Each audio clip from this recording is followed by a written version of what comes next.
Hello there, I'm Kay Burley, reporting for Sky News. We have an important Sky News exclusive. We head now to Studio One at Sky Academy Skills Studios. Hello and welcome to Sky News. My name is Lucian J. And my name is Shay Coker.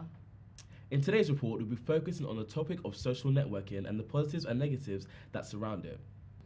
In 2016, a study based on school children stated that 81% of 12 to 15-year-olds are now less likely to set up a profile on social media, which is 13% more than what it was in 2015.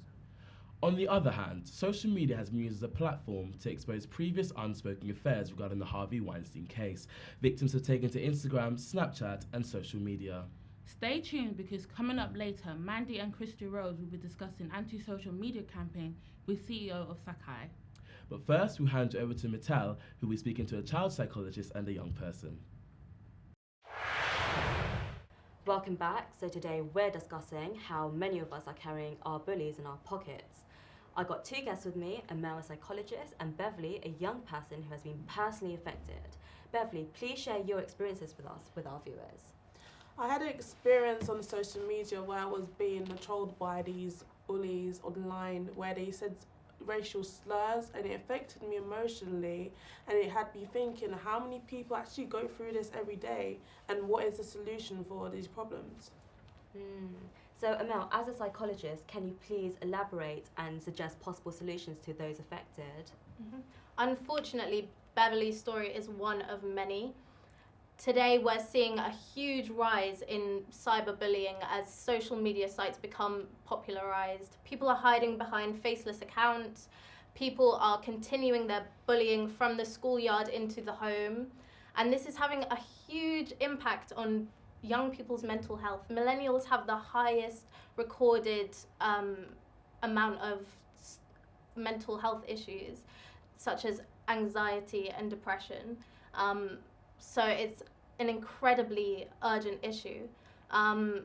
Solutions I would suggest are to always report the account, always try and find out who the troll is, if it's someone who seems to know you, and make sure that they're held accountable. Thank you very much, Amel. If you'd like to contribute to the conversation, please share with us on Twitter, #mobileattachment. For now, back to the studio. Thank you, Mattel. Good morning, I'm Crystal Rose Shirley. And I'm Mandy Woyo, and today we're talking all things social media. Should people be spending less time online? We're joined today by Renald Thomas, who is the CEO of Sakai London, and Janae Marie Myers-Davis, Media Trust trainee. There has been an increase in anti-social media campaigns to encourage people to log off online and experience the world around them. Janae, why do you believe this is a good thing? I think it is a good thing because at the end of the day, social media, like technology, is taken over and there's not enough time to spend time with family, and there's not enough time to, go out for a meal because we're always going on Hungry House, or we're just taking food out instead of doing it the way that we used to back in the day, really.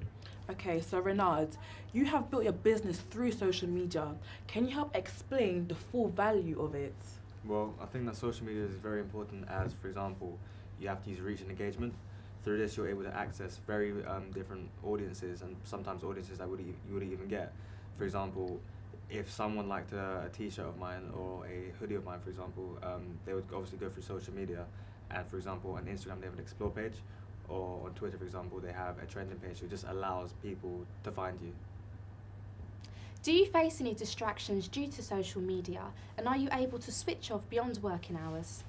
To be honest with you, no. You have to treat social media like it's a job. Once work hours are finished, I'm off social media because there's no reason for me to be on it, and it's all about self-discipline.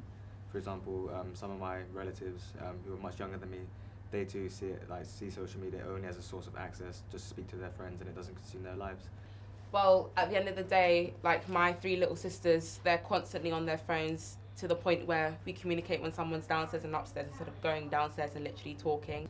I mean, social media is okay to an extent, but at the end of the day, it's getting a bit out of line when you have families in the same household and they're literally texting each other, when we should just be going out, having picnics, going bowling, spending time with friends and family. I mean, it's just getting a bit unhealthy, and that's not just the way to live, Yeah, I totally understand. Thank you, Janae. We're going to kindly end the debate here. Thank you both for joining us. So overall, are we able to balance time spent using social media? Let us know what you think with the hashtag ASM campaign to @SkyNews. Thank you, have a nice day, and bye-bye. Thanks to the team at Sky Academy Skills Studios. That's the end of our special report. I'm Kay Bowley. Thank you for watching.